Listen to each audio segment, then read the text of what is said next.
Menjaga kebersihan lingkungan dan diri sendiri menjadi sebuah keharusan setiap harinya.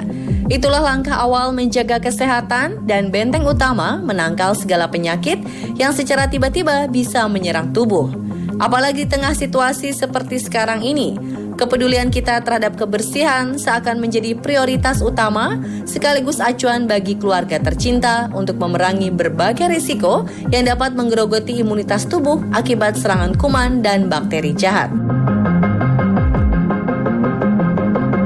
Apa jadinya jika bahaya selama ini mengintai kita? Ilmu pengetahuan membuka mata kita supaya tetap berhati-hati ketika melakukan rutinitas keseharian, baik itu di kantor, rumah, perkarangan, maupun di area publik. Selama wabah virus corona masih merajalela, mencuci tangan serta menggunakan masker saat beraktivitas sangat dianjurkan.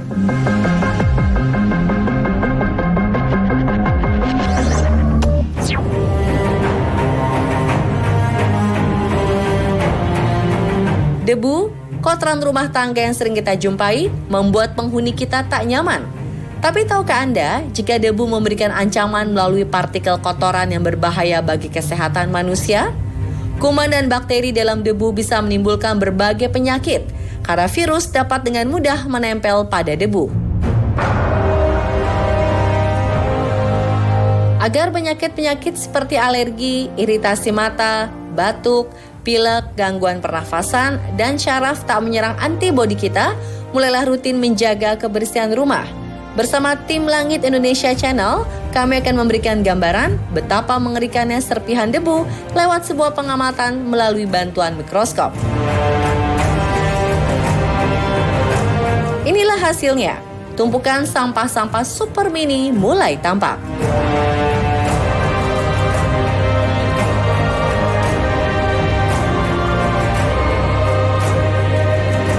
Supaya lebih terlihat, kami mencampur kumpulan debu dengan air. Tengoklah pergerakan berbagai mikroorganisme di dalamnya dengan pembesaran 1000 kali lipat. Jutaan bakteri bergerak bebas.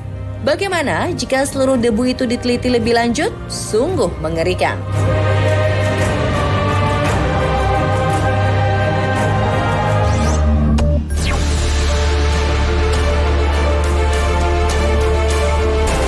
Bisa diibaratkan, kebersihan kuku tangan maupun kaki merupakan cerminan seseorang peduli terhadap kesehatan atau tidak. Karena kuku termasuk sarang kuman, jika kotoran masuk ke dalam tubuh, bahaya jelas mengintai manusia. Untuk mengetahui kandungan bakteri dalam kotoran kuku, tengoklah apa yang ada. Ketika memanfaatkan sinar ultraviolet, kehidupan bakteri sungguh terlihat nyata.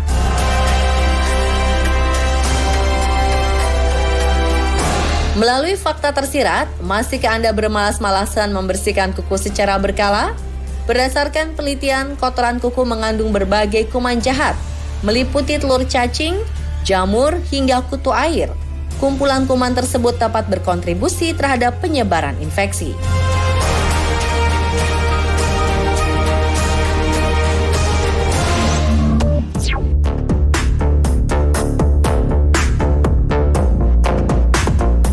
Setiap orang punya hobi berbeda-beda, salah satunya bercocok tanam di perkarangan rumah. Melakukan budidaya tanaman untuk mempercantik tempat tinggal, setidaknya membuat suasana menjadi sejuk, meningkatkan kualitas udara, sampai menambah estetika. Demi mengisi waktu luang selama di rumah, kegiatan berkebun menjadi sebuah kepuasan tersendiri. Saking asyiknya kita sering abai terhadap kandungan mikroorganisme pada tanah yang dapat membahayakan kesehatan. Mulai sekarang, alangkah baiknya gunakan sarung tangan untuk meminimalisir resiko datangnya penyakit. Biota tanah, makhluk hidup, baik hewan ataupun tumbuhan, yang seluruh maupun sebagian fase hidupnya berada di dalam tanah, memiliki berbagai manfaat. Namun ada juga yang punya efek buruk bagi tubuh manusia. Supaya tak penasaran, mari kita uji kandungan yang tersebar dalam tanah. Kita ambil 1 sendok tanah, kemudian masukkan ke gelas kecil berisi air. Setelah itu kita aduk, lalu jadikan tetesan cair tersebut sebagai sampel untuk kita lihat menggunakan mikroskop.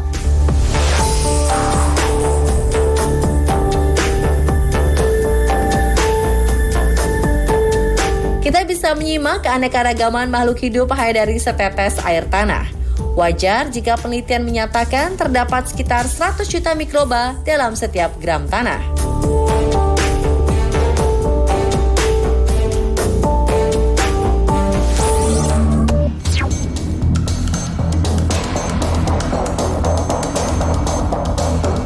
Untuk eksperimen berikutnya, kami akan mengajak Anda melihat reaksi mengerikan dari sebongkah karbid.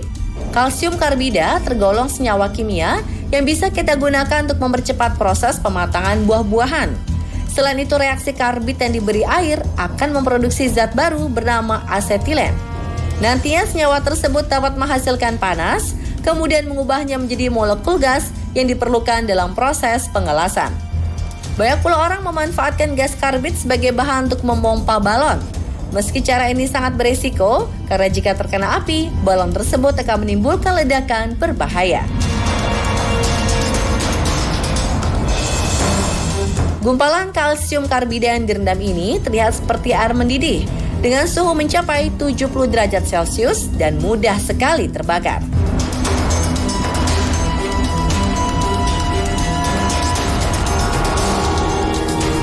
Uniknya, semakin karbid diberi air, maka akan semakin besar pula apinya.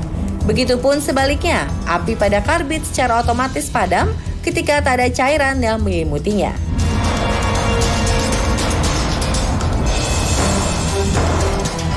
Situasi jauh berubah saat karbid diletakkan di atas es batu.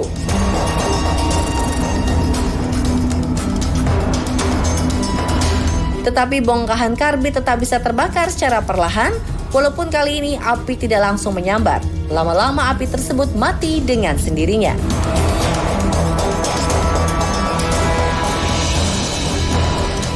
Lalu seperti apa jadinya jika liquid nitrogen dicampur air panas? Hasil zat bersuhu dingin sulit digabungkan dengan senyawa panas dalam satu wadah.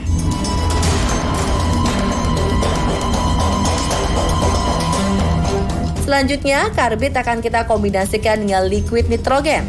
Wow, api langsung mati. Seperti eksperimen sebelumnya, karbid tidak bisa menyatu dengan liquid nitrogen.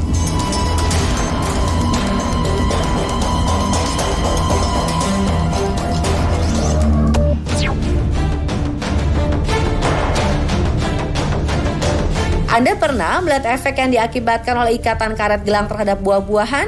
Malam ini kita akan bereksperimen untuk Anda.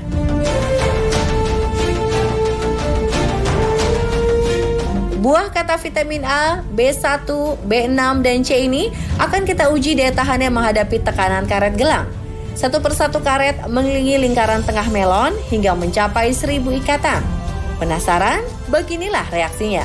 Bentuk melon yang awalnya bulat, perlahan tapi pasti berubah menjadi lonjong dan akhirnya hancur.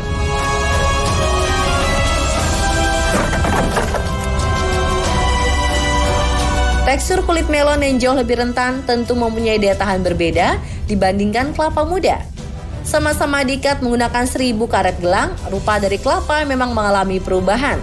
Namun berkat keberadaan batok yang melapisi bagian dalam buah, membuat kelapa tetap kokoh meski sedikit mengeluarkan cairan akibat tekanan kuat dari karet. Terus update berbagai hal unik, video wow, dan eksperimen lainnya hanya di On The Spot Trans 7.